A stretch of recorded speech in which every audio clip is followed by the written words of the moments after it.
ಫ್ಲಾಟ್ನಲ್ಲಿ ಆಕಸ್ಮಿಕ ಬೆಂಕಿ ಅವಘಡದಿಂದ ಉಂಟಾದ ಹೊಗೆಯಿಂದ ಉಸಿರುಗಟ್ಟಿ ಮಂಗಳೂರು ಕಾವೂರಿನ 34 ವರ್ಷದ ಶರ್ಮಿಳಾ ಎಂಬಾಕೆ ಸಾವನ್ನಪ್ಪಿದ ಘಟನೆ ಬೆಂಗಳೂರಿನ ರಾಮಮೂರ್ತಿ ನಗರ ಪೊಲೀಸ್ ಠಾಣಾ ವ್ಯಾಪ್ತಿಯ ಸುಬ್ರಹ್ಮಣ್ಯ ಲೇಔಟ್ ಅಪಾರ್ಟ್ಮೆಂಟ್ನಲ್ಲಿ ಶನಿವಾರ ರಾತ್ರಿ ಸಂಭವಿಸಿದೆ. ಶರ್ಮಿಳಾ 1.5 ವರ್ಷದಿಂದ ಸುಬ್ರಹ್ಮಣ್ಯ ಲೇಔಟ್ ಅಪಾರ್ಟ್ಮೆಂಟ್ನಲ್ಲಿ ಸ್ನೇಹಿತ ಜೊತೆ ವಾಸವಾಗಿದ್ರು. ತಮ್ಮ ಮನೆ ಸಮೀಪದ ಸಾಫ್ಟ್ವೇರ್ ಕಂಪನಿಯಲ್ಲಿ ಕೆಲಸ ಮಾಡ್ತಾ ಇದ್ರು.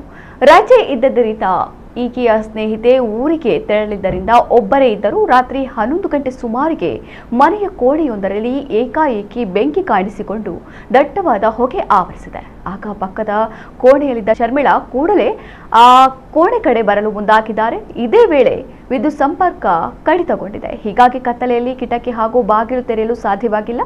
ಮನೆಯ ತುಂಬೆಲ್ಲ ದಟ್ಟವಾದ ಹೊಗೆ ಆವರಿಸಿದ ಪರಿಣಾಮ ಉಸಿರುಗಟ್ಟಿ ಸ್ಥಳದಲ್ಲೇ ಮೃತಪಟ್ಟಿದ್ದಾರೆ. ಶಾರ್ಟ್ ಸರ್ಕ್ಯೂಟ್ನಿಂದ ಘಟನೆ ಸಂಭವಿಸಿರಬಹುದೆಂಬ ಶಂಕೆ ವ್ಯಕ್ತವಾಗಿದೆ.